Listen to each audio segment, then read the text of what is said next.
लोकसभा चुनाव की वोटिंग चल रही है और हाल ही में एक वीडियो सोशल मीडिया पर तेजी से वायरल हुआ है। इस वीडियो में एक शख्स पोलिंग बूथ के अंदर मोबाइल लेकर पहुंचता है और वोट कास्ट करते वक्त वीडियो रिकॉर्ड करता है। इस मामले में पुलिस ने एक्शन लिया है और आरोपी को गिरफ्तार कर लिया है। चुनाव आयोग के पास ऐसे तमाम अधिकार हैं जो नियमों का उल्लंघन करने पर दोषी से वोटिंग के अधिकार तक छीन सकते हैं। तेजी से बढ़ता डिजिटल युग चुनाव के लिए वरदान और अभिशाप दोनों हो सकता है। जहां एक ओर टेक्नोलॉजी का उपयोग चुनावी प्रक्रिया को आसान और सुविधाजनक बना सकता है, दूसरी ओर हैकिंग और डेटा उल्लंघनों जैसे साइबर सुरक्षा खतरे इलेक्ट्रॉनिक वोटिंग सिस्टम और मतदाता डेटाबेस की अखंडता से समझौता नई मुश्किलें खड़ी कर सकते हैं। इस बीच वोटर लिस्ट में इंस्टाग्राम जनरेशन जुड़ने से भी लगातार टेंशन बढ़ रही है। इंस्टाग्राम जनरेशन का आशय उन युवा वोटर्स से है जो इंस्टाग्राम जैसे सोशल मीडिया प्लेटफॉर्म्स के साथ पले बड़े हैं और ये प्लेटफॉर्म उनकी जिंदगी को महत्वपूर्ण रूप से प्रभावित करते हैं। शायद यही कारण है कि देश में 2024 के चुनाव में पहली बार मतदान करने वाले वोटर्स द्वारा पोलिंग बूथ से अपनी सेल्फी या वीडियो सोशल मीडिया प्लेटफॉर्म पर तेजी से शेयर किए जाने वाला एक ट्रेंड अब सामने आ रहा है। देश में बैलेट की गोपनीयता लोकतांत्रिक चुनावी प्रक्रिया का एक मूलभूत पहलू है जो विभिन्न कानूनी प्रावधानों द्वारा संरक्षित है। गोपनीयता से समझौता का आशय यह बताना कि किसे वोट दिया, सेल्फी लेना या वोटिंग बूथ में वीडियो रिकॉर्ड करना ईसीआई नियमों का गंभीर उल्लंघन माना जाता है।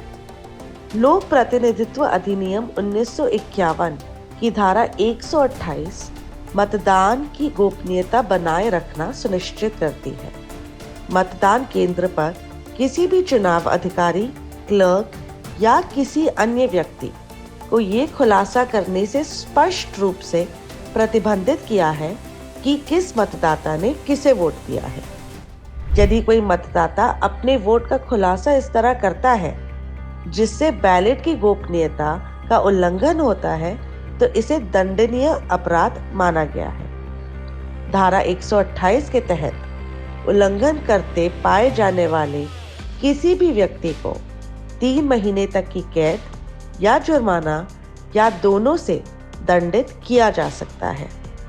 इसके अतिरिक्त चुनाव संचालन नियम 1961 के नियम 39 और 49M मतदान केंद्र के भीतर गोपनीयता बनाए रखने की जरूरत पर जोर देते हैं।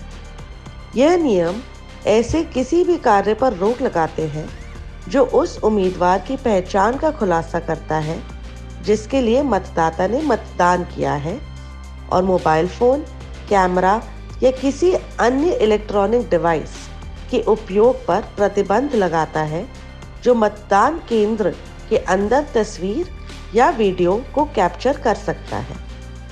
देश के चुनाव आयोग के पास बैलेट की गोपनीयता का उल्लंघन करने के दोषी पाए गए मतदाता को अयोग्य ठहराने की सिफारिश करने की भी शक्तियां हैं जो सीधे भविष्य के चुनावों में मतदान करने की उनकी पात्रता को प्रभावित कर सकता है। ईसीआई कानून प्रवर्तन एजेंसियों को आरपी अधिनियम यानी रिप्रेजेंटेशन ऑफ पीपल्स एक्ट के साथ पढ़े गए भारतीय दंड संहिता यानी इंडियन पीनल कोड के प्रासंगिक प्रावधानों के तहत ऐसे किसी भी व्यक्ति के खिलाफ कार्रवाई शुरू करने का निर्देश भी दे सकता है। इसके अलावा मतदान कर्मी वोट की गोपनीयता से समझौता करने के कार्य में उपयोग किए जाने किसी भी इलेक्ट्रॉनिक उपकरण को जब्त कर सकते हैं। कोर्ट और कानून की ऐसी खबरों के लिए बेल आइकॉन को क्लिक करके सब्सक्राइब करें और देखते रहें लो टुडे।